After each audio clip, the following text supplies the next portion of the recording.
Hi, you're listening to a student-focused episode of the Sociology Show podcast.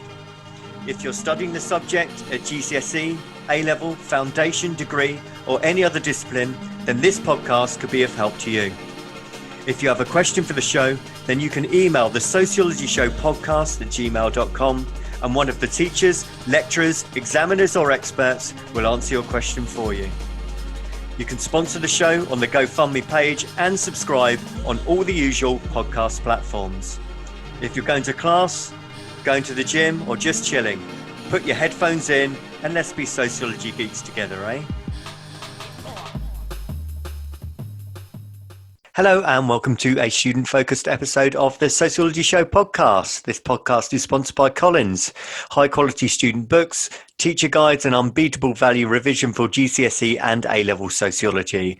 And so Sociology Show listeners can get 25% off Collins sociology resources until the end of December 2021, including the new book, How to be a Sociologist, an inspiring introduction to studying sociology at A-level and university. Simply head to collins.co.uk/sociology show and enter the code sociology show at the checkout. Terms and conditions apply. I'll give you that again. It's collins.co.uk/sociology show. And if you enter the code sociology show at the checkout, then you are entitled to 25% off Collins sociology resources.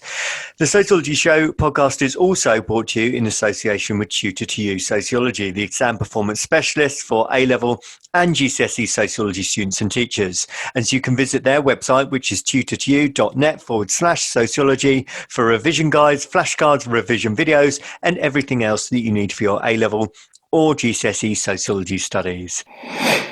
Hi, we're first year sociology students at BHASVIC and we decided to study Sarkeesian sexism in gaming. I'm Nell Jones. I'm Sebastian Holden. And I'm Aimee Palmer. Sarkeesian is a Canadian-American feminist who studies sexist tropes in video games and how they affect women. She has a total of 31.9 million views on her website, and she's been studying since 2009 onwards. She's still relevant now.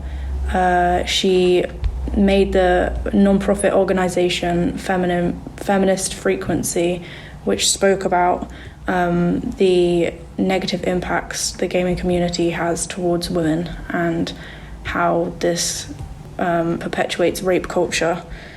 She has influenced the gaming creators to use less cliches and really focus on how to not continue doing this. And games like The Last of Us 2 have shown this with lots of LGBTQ plus representation and less cliche female stereotypes.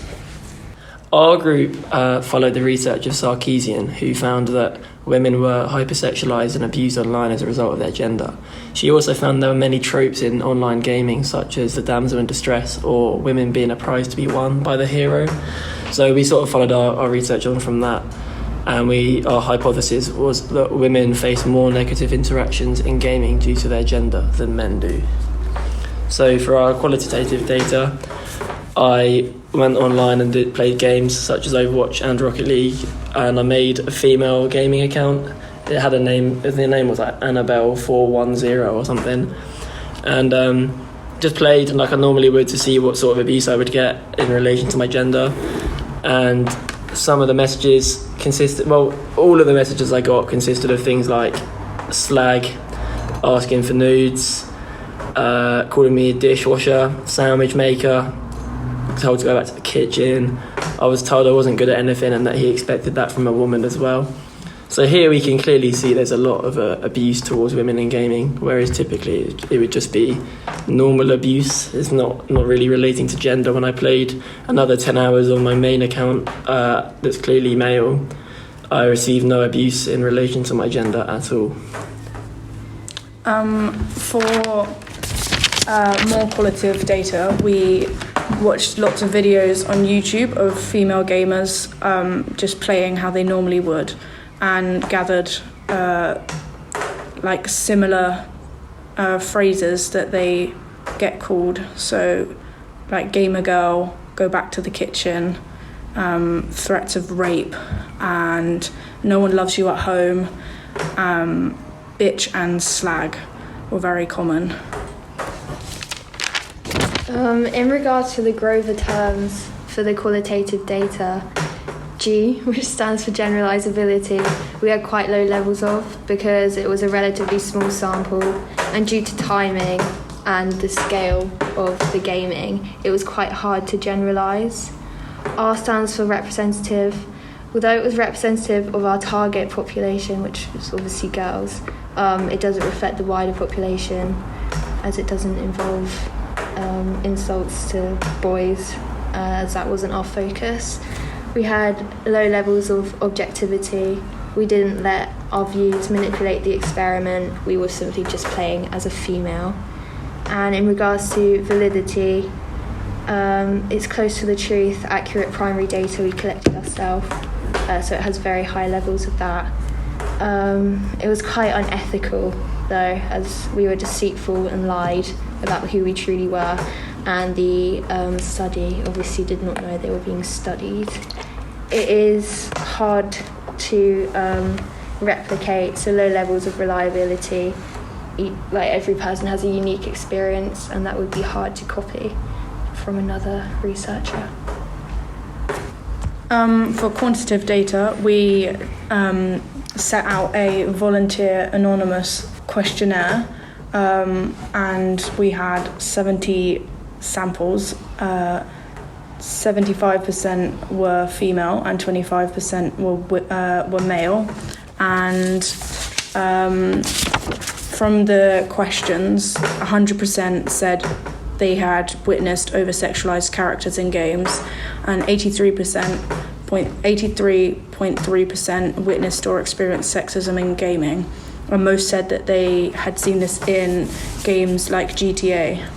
In regards to the Grover terms for the quantitative data, it can be easily generalised as we had a large sample. They were reliable because it was quantitative, and it would be easy to replicate because it's quantitative data, and so it could be easily copied to get the same result.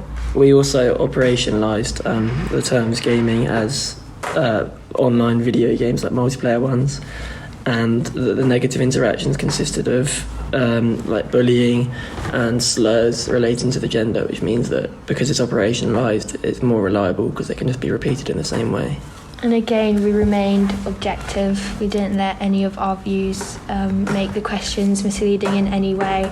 They were very neutral, and we had high levels of validity, especially because the sample, like the questionnaire, was anonymous, and when the sample know that we won't know who they are, they're more likely to tell the truth. We were ethical as well because it was volunteer sampling, like they voluntarily did it, and it's representative because it's a large sample of boys and girls.